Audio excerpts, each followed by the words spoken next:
اچھا پھر مجھے یہ بتائیں یہ قسمت کیسے ورک کرتی ہے؟ یعنی ایک بندہ عام انسان ہوتا ہے اگلے دن وہ دنیا میں مشہور ہو جاتا ہے، ایک آدمی بالکل سویا ہوا ہے، اس کی اربوں روپے کی لاٹری لگ گئی ہے، کچھ پتہ لگا کہ کوئی وظیفہ کیا تھا جی میں نے، کیا واقعی کوئی ایسا وظیفہ ہوتا ہے جو انسان کی قسمت بدل دے؟ اور اگر ہے تو عملی طور پہ آپ کی زندگی پہ کوئی وظیفہ اگر کام کیا ہوا مستند وظیفہ کوئی ہے تو بتائیں۔ اللہ جی بالکل وظائف اپنا اثر رکھتے ہیں۔ پہلا سوال آپ کا تھا قسمت کا، تقدیر۔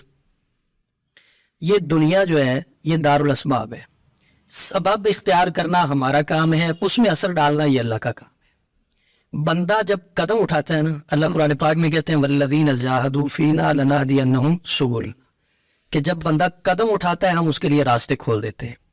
حضرت یوسف علیہ السلام کو زلیخا نے وہ ساتھ میں کمرے میں لے گئی تھی، دروازے بند کر لیے تھے اور گناہ کی دعوت دی تھی، تو حضرت یوسف علیہ السلام نے فرمایا معاذ اللہ میں اللہ کی پناہ میں آتا ہوں۔ تو آپ وہاں کھڑے نہیں رہے، یہ نہیں سوچا کہ دروازے بند ہیں تالے لگے ہوئے ہیں، اللہ کی ذات پہ بھروسہ کر کے قدم اٹھایا دروازے کی طرف، تو دروازہ تالا ٹوٹتا ہے، دروازہ کھلتا ہے، آپ باہر چلے جاتے ہیں، ساتوں دروازے اسی طرح کھل گئے۔ تو جب بندہ قدم اٹھاتا ہے اللہ راستے کھول دیتے ہیں۔ سبب اختیار کرنے سے تقدیر بدلتی ہے، دعا سے بھی تقدیر بدلتی ہے، اسباب سے بھی اور اعمال سے بھی تقدیر بدلتی ہے۔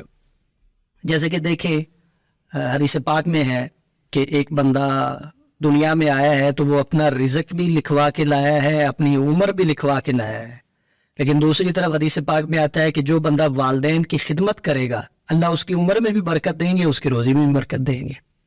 تقدیر کی دو قسمیں ہیں نا، ایک تقدیر ہے جو کسی عمل کے ساتھ معلق ہے کہ آپ یہ کام کریں گے تو یہ ایسے ہو جائے گا، یہ کریں گے تو یہ ایسے ہو جائے گا۔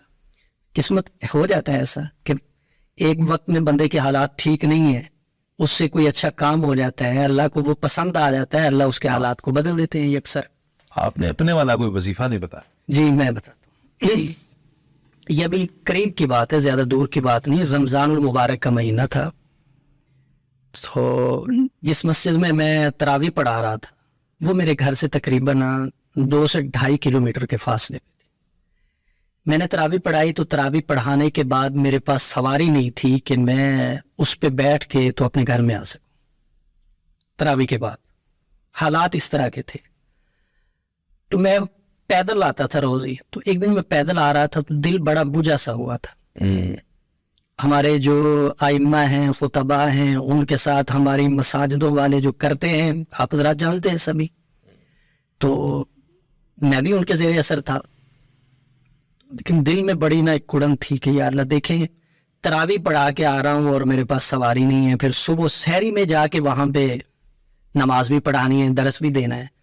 تو میں واپس آیا تو گھر میں پہنچ کے نا میرے ایک استاد ہیں، یہ روحانی عملیات کے بلوچستان کے سید عبداللہ شاہ صاحب ان کا نام ہے، میں نے ان کو کال کی، تو بس اللہ کی طرف سے ایسا ہوا میں نے ان کو کال کی تو میرے آنسو گرنے شروع ہو گئے۔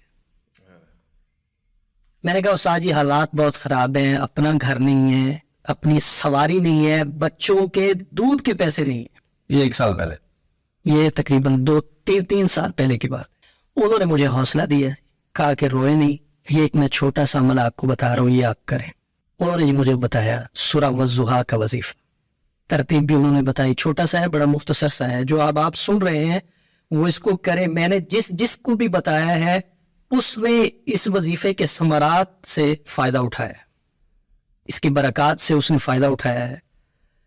وظیفہ یہ تھا کہ عشاء کی نماز کے بعد جائے نماز پہ بیٹھ کے 3 مرتبہ درود ابراہیمی پڑھنا ہے اور اس کے بعد سورہ والضحیٰ کو پڑھنا ہے۔